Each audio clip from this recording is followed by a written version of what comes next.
जय श्री राधे कृष्णा। श्री ओम नमो भगवते वासुदेवाय। आज हम सुनेंगे माघ मास कथा के 8वें अध्याय की कथा। बोलिए श्री विष्णु भगवान की जय हो, लक्ष्मी माता की जय हो। पिछले अध्याय में हमने देवी गंगा के वैकुंठ जाने की कथा को सुना था। उसके बाद नारद जी ने पूछा, हे भगवान, देवी लक्ष्मी, देवी सरस्वती, देवी गंगा और जगत को पावन करने वाली देवी तुलसी, यह चारों देवियां भगवान नारायण की प्रिय है। यह प्रसंग और देवी गंगा के वैकुंठ जाने की बात मैं आपसे सुन चुका हूँ, परंतु देवी गंगा श्री विष्णु जी की पत्नी कैसे हुई, यह वृतांत सुनने का अवसर मुझे कभी नहीं मिला। आप कृपा कर मुझे इस कथा को भी सुनाए।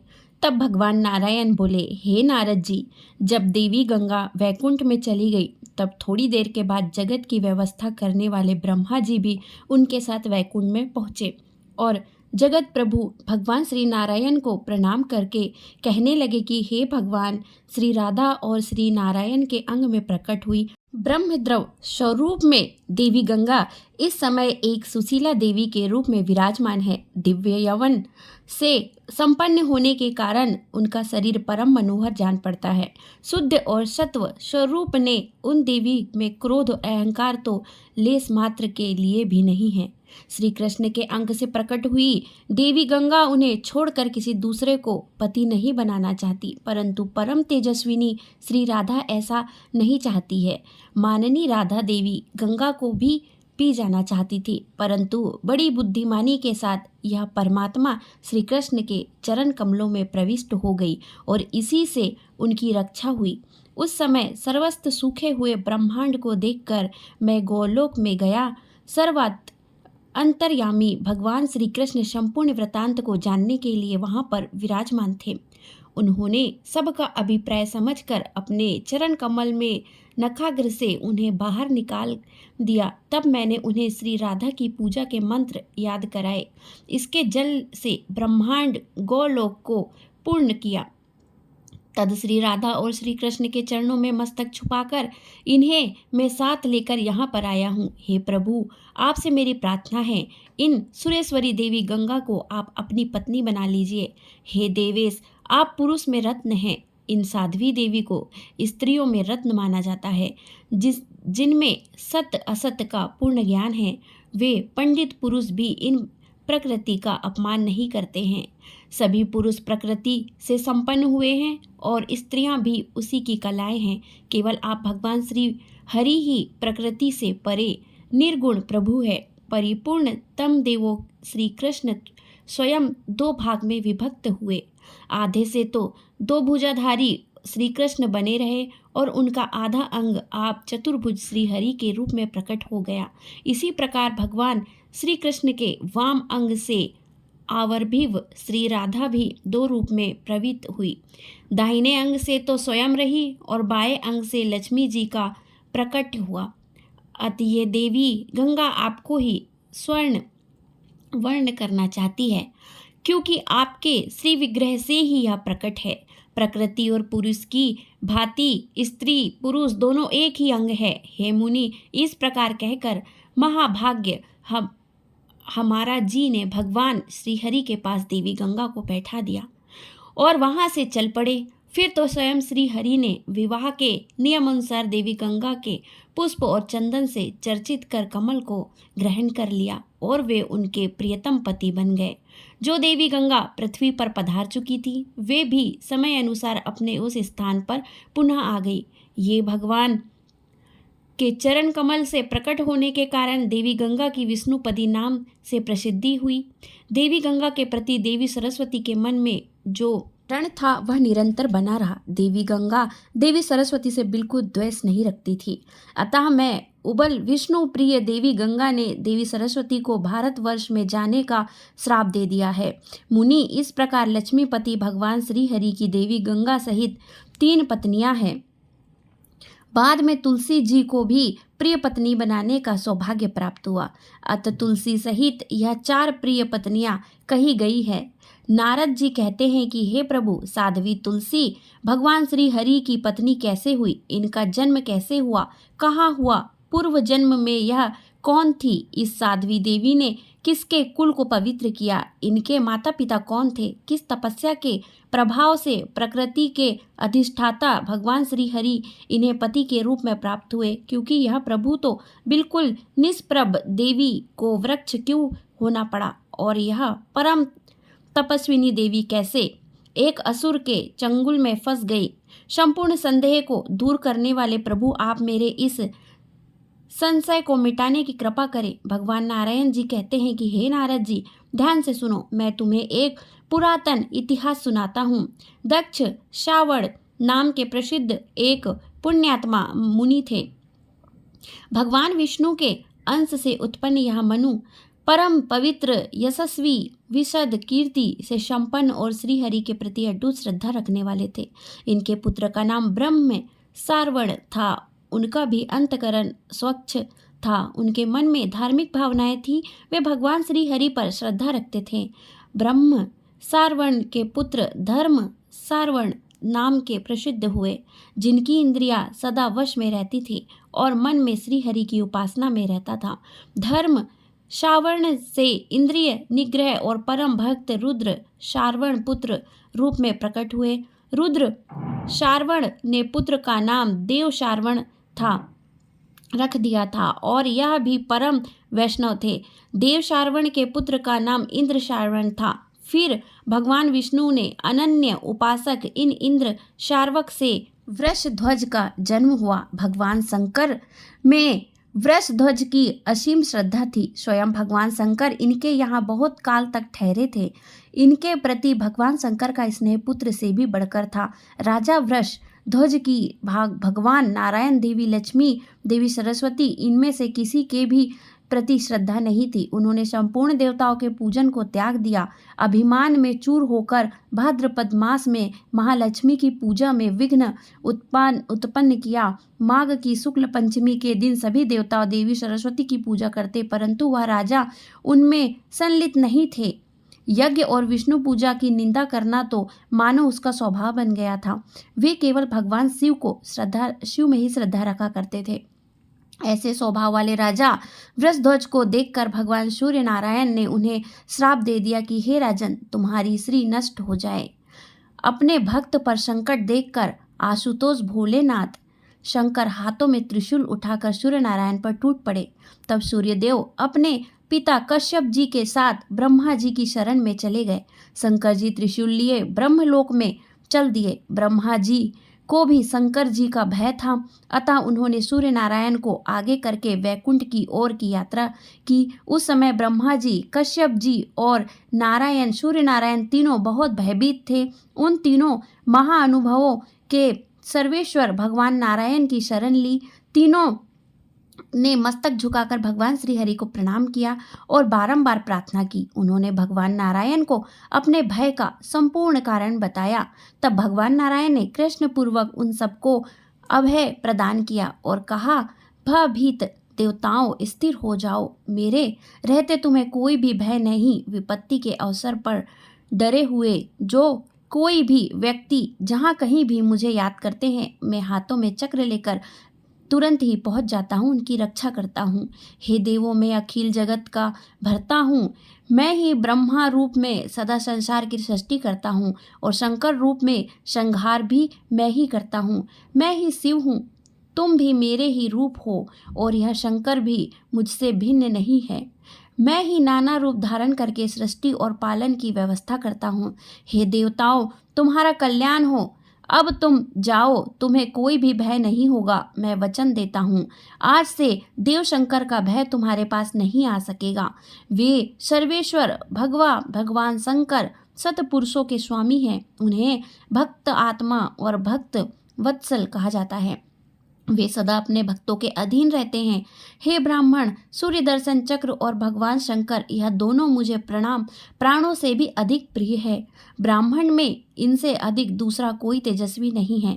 यदि भगवान शंकर चाहे तो लीला पूर्वक करोड़ों सूर्य को प्रकट कर सकते हैं। करोड़ों ब्रह्मांड का निर्माण भी इनमें पूर्ण सामर्थ्य है। इस त्रिशूलधारी भगवान शंकर के लिए कोई भी कार्य असाध्य नहीं। तथापि कुछ भी प्रहारी ज्ञान न रखकर यह दिन रात मेरे ही ध्यान में लगे रहते हैं। अपने 5 मुखों से मेरे मंत्रों का जप करते हैं और भक्ति पूर्वक मेरे गुण गाते रहना, जैसे इनका स्वभाव सा बन गया है। मैं भी रात दिन इनके कल्याण की चिंता में ही लगा रहता हूँ, क्योंकि जो जिस प्रकार मेरी उपासना करते हैं मैं भी उसी प्रकार उनकी सेवा में तत्पर रहता हूँ। यही मेरा नियम है। अभी भगवान विष्णु इतना कह ही रहे थे कि भगवान शंकर पर पहुंच जाते हैं। उनके हाथों में त्रिशूल था, वे वृषभ भर आरूढ़ थे, आंखें रक्त कमल के समान लाल हो रही थी। वहां पर पहुंचते ही वे वृषभ से उतर पड़े और भक्ति विनर्स स्वरूप परात्पर प्रभु लक्ष्मीकांत भगवान नारायण को श्रद्धापूर्वक प्रणाम किया। उस समय भगवान श्री हरि रतन में सिंहासन पर विराजमान थे। रतन निर्मित अलंकारों से उनका श्री विग्रह सुशोभित था। किरीट, कुंडल, चक्र और वनमाला से वे अनुपम शोभा को प्राप्त कर रहे थे। नूतन मेघ के समान उनकी श्याम कांति थी। उनका परम सुंदर विग्रह 4 भुजाओं से सुशोभित था और 4 भुजा वाले अनेक पार्षद स्वच्छ चप डला कर उनकी सेवा कर रहे थे। नारद जी उनका संपूर्ण अंग दिव्य चंदन से अनुलिपित कर रहे थे, धारण किए हुए थे। देवी लक्ष्मी का दिया हुआ तांबुल उनके मुख में शोभा पा रहा था। ऐसे प्रभु को देखकर भगवान शंकर का मस्तक उनके चरणों में झुक गया। ब्रह्मा जी ने शंकर जी को प्रणाम किया और अत्यंत डरते हुए सूर्य देव भी शंकर जी को प्रणाम करने लगे। कश्यप देव भी अतिशय शक्ति के साथ स्तुति और प्रणाम करने लगे। तद भगवान शिव सर्वेश्वर श्री हरि की स्तुति करके एक सुखमय आसन पर विराज गए। विष्णु पार्षदों से श्वेत चवडाला कर उनकी सेवा की। उन्होंने मार्ग के श्राप को दूर किया। तब भगवान श्री हरि ने अमृत के समान अत्यंत मनोहर और मधु वचन में कहने लगे कि हे महादेव जी, आपका यहाँ कैसे पधारना हुआ और अपने क्रोध का कारण कहे। तब महादेव जी बोले, हे भगवान, राजा वृषध्वज मेरे परम भक्त है। मैं उन्हें प्राणों से भी प्रिय मानता हूँ। सूर्यदेव ने उन्हें श्राप दिया है और यही मेरे क्रोध का कारण है। जब मैं अपने कृपा पात्र पुत्र के शोक से प्रभावित होकर सूर्य को मारने को तैयार हुआ, तब वह ब्रह्मा जी की शरण में चले गए और इस समय ब्रह्मा जी सहित उन्होंने आपकी शरण ग्रहण की है। जो व्यक्ति ध्यान अथवा वचन से भी आपके शरणागत हो जाते हैं, उन पर विपत्ति और संकट अपना कुछ भी प्रभाव नहीं डाल सकते। वे जरा मृत्यु से सर्वथा रहित हो जाते हैं। हे भगवान, शरणागति का फल तो प्रत्यक्ष है, फिर मैं और क्यों कहूँ। आपका स्मरण करते ही मनुष्य सदा के लिए अभय और मंगलमय हो जाते हैं। परंतु जगत प्रभु अब मेरे उन भक्त की जीवनचर्या कैसे चलेगी यह बताने की कृपा करें, क्योंकि सूर्य नारायण के श्राप से उनका शरीर नष्ट हो गया है। उसमें सोचने समझने की शक्ति भी नहीं रह गई। तब भगवान विष्णु ने कहा कि हे महादेव जी की प्रेरणा से बहुत अधिक समय बीत गया है, 21 युग समाप्त हो गए हैं। यद्यपि वैकुंठ में अभी आधी घड़ी का ही समय बीता है, अतः अब आप शीघ्र अपने स्थान पर पधारिए। किसी से भी ना रुकने वाले अत्यंत संकर काल के इस समय वृषध्वज को अपना ग्रास बना लिया है। यही नहीं, किंतु उनका पुत्र रथध्वज भी इस पर जगत में नहीं है। इस समय रथध्वज के 2 पुत्र हैं। उन महाभाग्य और कुशध्वज वे परम वैभव पुरुष सूर्य नारायण के श्राप से हीन होकर जीवन व्यतीत कर रहे हैं। ऐसा कहा जाता है कि राज्य भी उनके हाथों में नहीं है, एकमात्र लक्ष्मी जी की उपासना ही उनके जीवन का उद्देश्य बन गया है। अतः उनकी भार्या हो के उदर से भगवती लक्ष्मी अपनी एक कला से प्रकट होगी, तब वे दोनों नरेश लक्ष्मी से संपन्न हो जाएंगे। वे शंभु, जब आपके सेवक वृषध्वज का शरीर नहीं रहा, अतः आप यहाँ से पधार सकते हैं। हे देवताओं, अब आप भी अपने स्थान पर जाने का कष्ट करें। हे नारद जी, इस प्रकार भगवान श्री हरि लक्ष्मी देवी के सहित सभा से उठे और अंतःपुर में चले गए। देवताओं ने भी बड़ी प्रसन्नता के साथ अपने अपने स्थान की यात्रा की। परिपूर्ण तब शंकर जी भी उसी क्षण तपस्या करने के विचार से वहां से चल दिए। भगवान नारायण जी कहते हैं कि हे नारद जी, सुनो, धर्म ध्वज और कुश ध्वज इन दोनों नरेशों के द्वारा भगवती श्री लक्ष्मी जी की उपासना करके अपने मनोरथ को प्राप्त कर दिया। महालक्ष्मी जी के वर प्रसाद से उन्हें पुनः पृथ्वीपति होने का सौभाग्य प्राप्त हुआ। वे दोनों ही धनवान और पुत्रवान हो गए। कुछ ध्वज की परम साध्वी भार्या का नाम मालावती था। उस समय अनुसार उसकी एक कन्या उत्पन्न हुई जो देवी लक्ष्मी का ही अंश थी। उस कन्या ने जन्म लेते ही सूतिका गृह में स्पष्ट स्वर में वेदों के मंत्रों का उच्चारण किया और उठकर खड़ी हो गई। इसीलिए विद्वान पुरुष उन्हें देववती कहने लगे। उत्पन्न होते ही उस कन्या ने स्नान किया और तपस्या करने के विचार से वन की ओर चल दी। भगवान नारायण के चिंतन में तत्पर रहने वाली उस देवी को प्राय सभी ने रोका, लेकिन उन्होंने किसी भी प्रकार की किसी की बात नहीं सुनी। वे तपस्विनी कन्या एक मनवंतर तक पुष्कर क्षेत्र में तपस्या करती रही। उनका तप अत्यंत कठिन था तो वह भी लीलापूर्वक चलता रहा। अत्यंत तपोनिष्ठ होने पर भी उनका शरीर हष्ट पुष्ट बना रहा। दुर्बलता का तो उनमें लेस मात्र भी नहीं था। वे नव यवन से संपन्न बनी रही। एक दिन सहसा उन्हें स्पष्ट आकाशवाणी सुनाई दी कि ये सुंदरी, दूसरे जन्म में भगवान श्री हरि तुम्हारे पति होंगे। ब्रह्मा प्रभु देवता भी बड़ी कठिन से जिनकी उपासना कर पाते हैं, उन्हीं परम प्रभु को स्वामी बनाने का सौभाग्य तुम्हें प्राप्त होगा। हे नारद जी, यह आकाशवाणी सुनने के बाद रुष्ट होकर वह कन्या गंधमादन पर्वत पर चली गई और वहां पहले से भी अधिक कठोर तपस्या करने लगी। चिरकाल तक तपस्या करके विश्वस्त होकर वही रहने लगी। एक दिन वहां पर उन्होंने अपने सामने रावण को देखा। वेदव ने अदिति धर्म के अनुसार पाद्य, स्वादिष्ट फल और शीतल जल देकर उनका सत्कार किया। रावण बड़ी ही पापी था। फल खाने के बाद वह देववती के समीप जा बैठा और पूछने लगा, कल्याणी, तुम कौन हो और यहाँ क्यों ठहरी हो?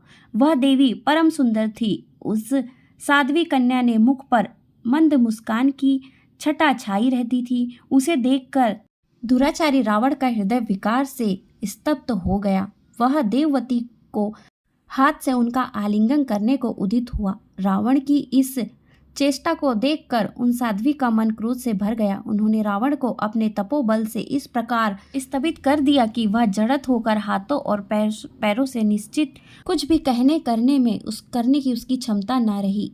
ऐसी स्थिति में उसने मन ही मन उन देवी के पास जाकर उनका मानस सत्वन किया। शक्ति की उपासना विफल नहीं होती है, इसे सिद्ध करने के विचार से देवी देववती रावण पर संतुष्ट हो गई और परलोक में उसकी स्तुति का फल देना उन्होंने स्वीकार कर लिया। लेकिन साथ ही उसे श्राप भी दिया कि हे दुरात्मा, तू मेरे लिए अपने बंधु बांधव के साथ काल का ग्रास बनेगा, क्योंकि तुमने काम भाव से मुझे स्पर्श किया है। अतः अब मैं इस शरीर का त्याग कर देती हूँ। देख लो। देवी देववती इस प्रकार कहकर वही योग द्वारा अपने शरीर का त्याग कर देती है। तब रावण ने उनके मृत शरीर अंग को गंगा में डाल दिया और मन में इस प्रकार चिंता करता हुआ घर की ओर चला गया। ओह, मैंने यह कैसी अद्भुत घटना देखी, यह मैंने क्या कर दिया। इस प्रकार विचार कर अपने कुकृत्य और उन देवी के देह त्याग को याद करके रावण बहुत विषाद करने लगा। हे मुनि, वह देवी साध्वी देववती दूसरे जन्म में राजा जनक की कन्या हुई और उन देवी का नाम सीता पड़ा, जिनके कारण रावण को मृत्यु का मुख देखना पड़ा। देवीवती बड़ी तपस्विनी थी। पूर्व जन्म की तपस्या के प्रभाव से स्वयं भगवान श्री राम उनके पति हुए। यह श्री राम साक्षात परिपूर्ण तम श्री हरि है। देवी देववती ने घोर तपस्या के द्वारा आराधना करके इन जगदीश्वर को पति के रूप में प्राप्त किया था। वे साक्षात देवी रमा थी। सीता रूप में विराजमान उन सुंदर देवी ने बहुत दिनों तक भगवान श्री राम के साथ सुख को भोगा। अपने पूर्व जन्म की बातें स्मरण थी, फिर भी पूर्व समय में तपस्या से जो कष्ट हुआ उन पर कभी ध्यान नहीं दिया। वर्तमान सुख के सामने उन्होंने संपूर्ण पूर्व क्लेश की स्मृति का त्याग कर दिया। श्री राम परम गुणी, समस्त सुलक्षणा के संपन्न, रसिक शांत स्वभाव वाले अत्यंत कामनीय और स्त्रियों के लिए साक्षात कामदेव के समान सुंदर और श्रेष्ठतम देवता थे। देवी देववती ने अपने मनो अभिलाषी स्वामी को प्राप्त किया। कुछ काल के बाद रघुकुल भूषण सत्य संध भगवान श्री राम पिता के सत्य की रक्षा के लिए वन में पधारे। वे देवी सीता और लक्ष्मण के साथ समुद्र के पास ठहरे। वहां पर ब्राह्मण रूपी धारी अग्निदेव से उनकी भेंट हुई। भगवान राम को दुखी देखकर अग्निदेव का मन संतृप्त हो गया। तब सर्वथा सत्यवादी उन अग्निदेव ने सत्य प्रेमी भावना राम से सत्य वचन कहे। अग्निदेव ने कहा, हे भगवान, मेरी प्रार्थना को सुनिए। श्री हरि राम, यह सीता के हरण का समय उपस्थित है। यह देवी मेरी माँ है। इन्हें मेरे संरक्षण में रखकर आप छाया सीता को अपने साथ रखिए। फिर अग्नि परीक्षा के समय मैं इन्हें आपको लौटा दूंगा। परीक्षा लीला भी हो जाएगी और इसी कार्य के लिए मुझे देवताओं ने भेजा है। मैं कोई ब्राह्मण नहीं बल्कि साक्षात अग्नि हूँ। भगवान श्री राम ने अग्निदेव की बातें सुनकर बिना किसी को बताए व्यतीत हृदय से अग्नि देवी के प्रस्ताव में मान लिया। नारद जी उन्होंने देवी सीता को अग्निदेव के हाथों सौंप दिया। तब अग्निदेव ने अपने योग बल से मायामयी सीता प्रकट की। उनके रूप में गुण साक्षात सीता देवी के समान ही थे। अग्निदेव ने उन्हें श्री राम को दे दिया। मायामयी सीता देवी को लेकर वे आगे बढ़े। इस गुप्त रहस्य को प्रकट करने के लिए भगवान श्री राम ने सभी को मना कर दिया। यहाँ तक कि लक्ष्मण जी भी इस रहस्य को नहीं जान सके। फिर दूसरे किसी की तो बात ही क्या है। आगे क्या हुआ हम अगले अध्याय में सुनेंगे। आज के अध्याय की कथा यहीं पर समाप्त होती है। श्री हरि विष्णु भगवान की जय हो। माँ लक्ष्मी की जय हो।